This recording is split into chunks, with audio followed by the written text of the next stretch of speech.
नमस्कार, मैं शाहीन सुल्ताना।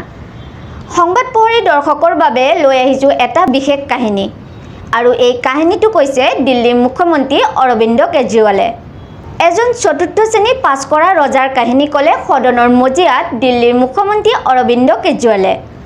বিশেষভাৱে সেই ৰজাজনৰ নাম প্ৰকাশ কৰা নাই যদিও কেজৰিৱালে ক'লে ৰজাজন বহুত অহংকাৰী আছিল যদিও ৰজাজন চতুৰ্থ শ্ৰেণীলৈকেহে পঢ়িছিল। ৰজাজনৰ পইচাৰ প্ৰতি বহুতেই লোভ আছিল। পইচাৰ কাৰণে ৰজাজনে বহুতো দুৰ্নীতিত লিপ্তও হৈ পৰিছিল। অৰবিন্দ কেজৰিৱালে কৈছে যে বিৰাটে অহংকাৰী আৰু পইচাৰ প্ৰতি লোভ আছিল সেই চতুৰ্থ শ্ৰেণী পাছ কৰা ৰজাজনৰ। অৰবিন্দ কেজৰিৱালে লগতে কয় যে কাহিনীটো এখন মহান দেশৰ মহান কাহিনী। ৰজাজন বহুত দৰিদ্ৰ আছিল আৰু ইমানেই দৰিদ্ৰ আছিল যে পৰিয়াল চলাবৰ বাবে সেই চতুৰ্থ শ্ৰেণী পাছ কৰা ৰজাজনে ষ্টেচনত চাহ বিক্ৰী কৰিছিল। দিল্লীৰ মুখ্যমন্ত্ৰীগৰাকীয়ে এইখিনিও সদনৰ মজিয়াত ক'লে যে সেই চতুৰ্থ শ্ৰেণী পাছ কৰা ৰজাজনে ভাষণ দি বহুতেই ভাল পাইছিল। সেই ৰজাজনক যদি ইংলিছত কোনোবাই কথা সুধিছিল তেতিয়া ৰজাজনৰ বহুতেই খং উঠিছিল।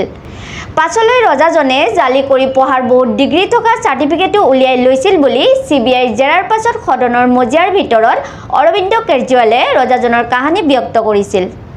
কোন সেই চতুৰ্থ শ্ৰেণী পাছ কৰা ৰজাজন বা কাৰ কথা কৈছে দিল্লীৰ মুখ্যমন্ত্ৰীগৰাকীয়ে একো স্পষ্টকৈ কোৱা হোৱা নাই যদিও তেখেতে ক'লে এখন দেশৰ মহান কাহিনী। দিল্লীৰ মুখ্যমন্ত্ৰী অৰবিন্দ কেজৰিৱালে কোৱা কাহিনীটো আপোনালোকৰ আগত আগবঢ়াইছো। कहानी का शीर्षक है चौथी पास राजा।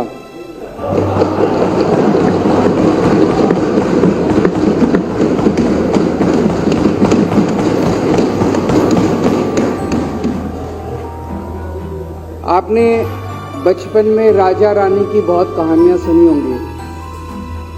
मेरी कहानी में रानी नहीं है,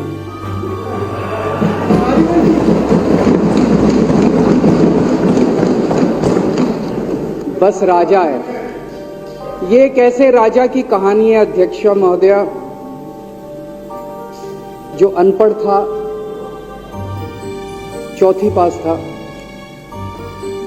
बेहद अहंकारी था, बहुत अहंकार था, बहुत ज्यादा,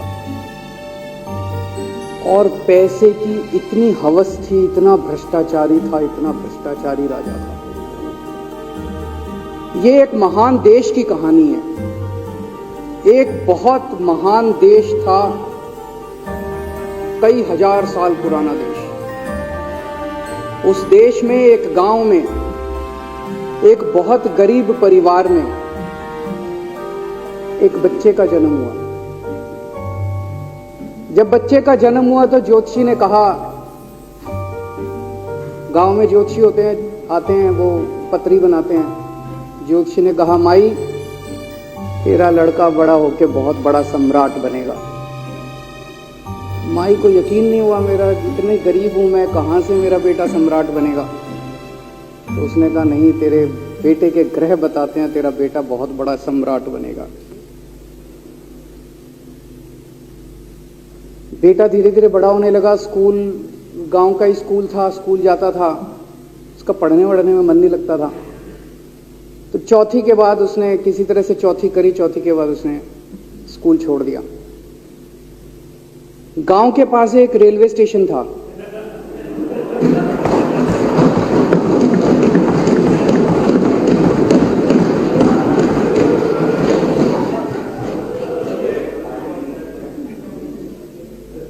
तो घर का खर्चा चलाने के लिए वो लड़का वहां स्टेशन पे चाय बेचता था।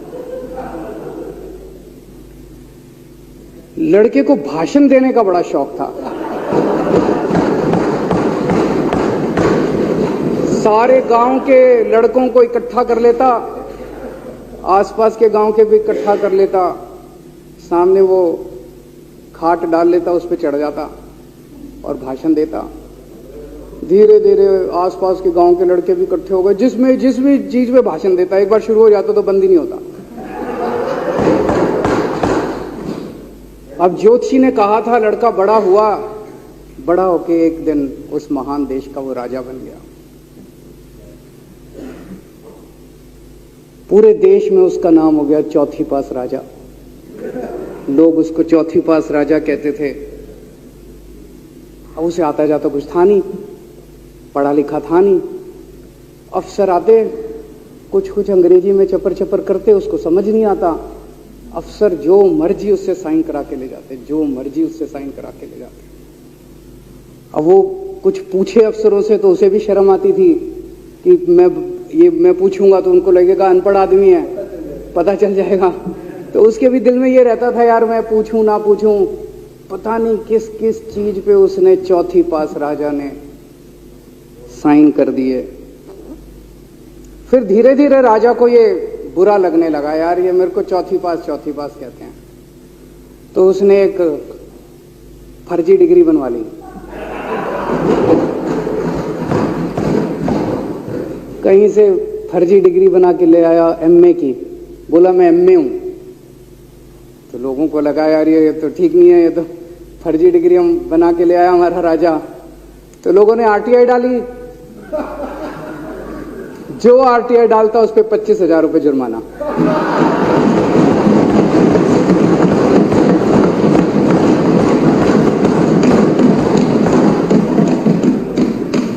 आपके नेता की बात नहीं कर रहा। आप लोग भी हंस सकते हो।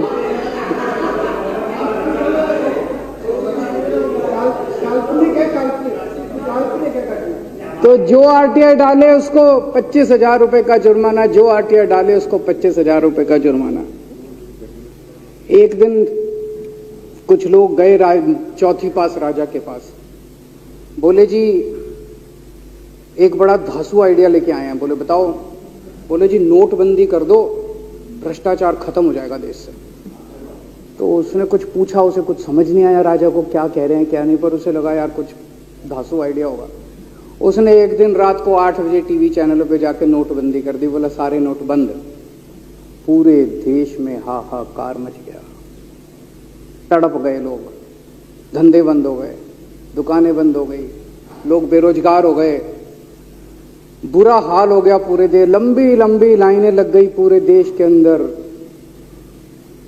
लोगों ने जाके उसको कहा जी नोटबंदी कर दो, आतंकवाद खत्म हो जाएगा।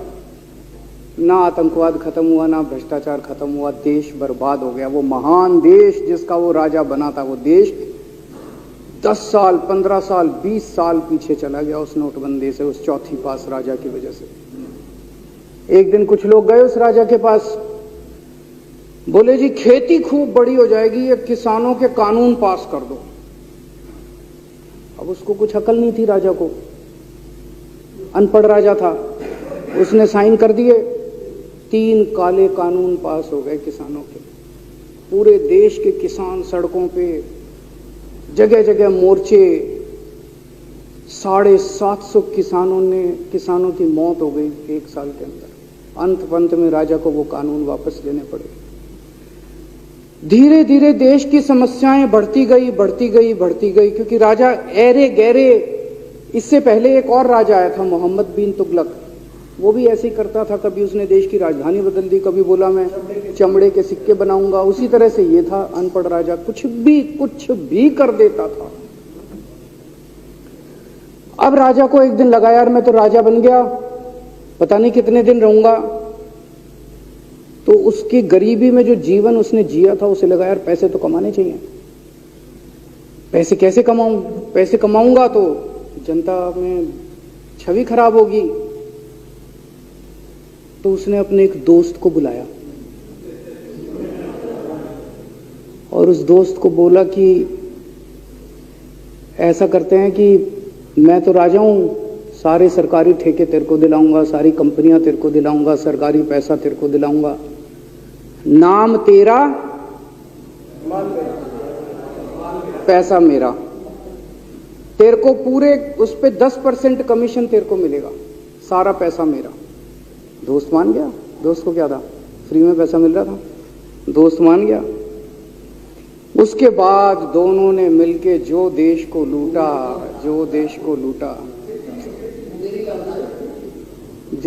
लूटा।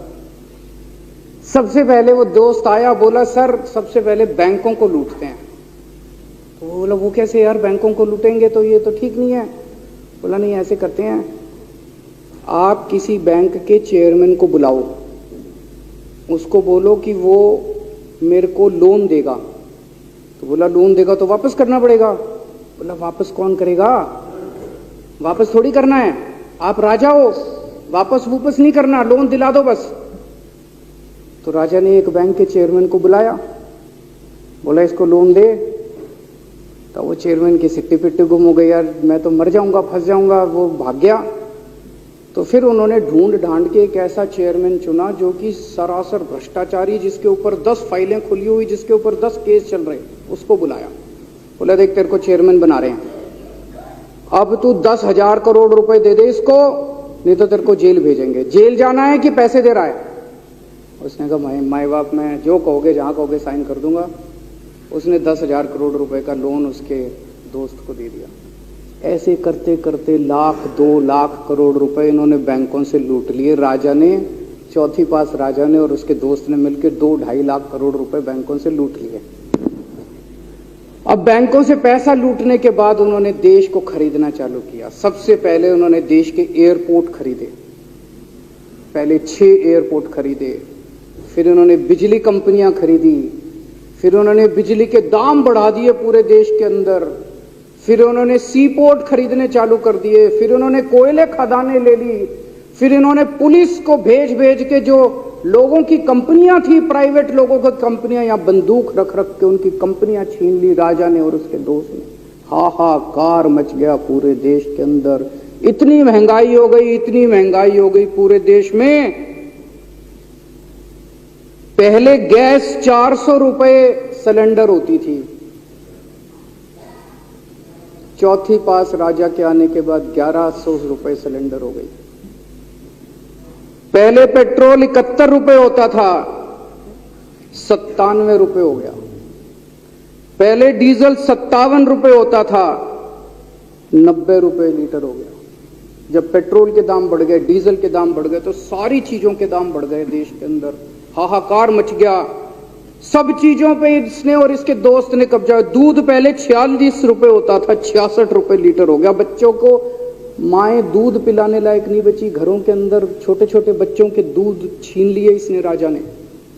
सरसों का तेल 90 रुपए लीटर होता था, 214 रुपए हो गया। बताओ, धीरे धीरे पूरे देश में हाहाकार मच गया। लोग अब राजा के खिलाफ आवाज उठाने लगे, लोग उसके खिलाफ बोलने लगे। तो राजा ने कह दिया जो मेरे खिलाफ बोलेगा पकड़ के जेल में डालो। एक के बाद एक राजा ने लोगों को पकड़ पकड़ के जेल में डालना शुरू कर दिया। किसी ने राजा का कार्टून बना लिया, उसको भी जेल में डाल दिया। किसी ने राजा का नाम गलत ले दिया, उसको भी जेल में डाल दिया। আপোনালোকে চাই আছিলে সংবাদ পোহৰী আৰু সংবাদ পোহৰীৰ সৈতে সংযুক্ত হৈ থকাৰ বাবে ধন্যবাদ।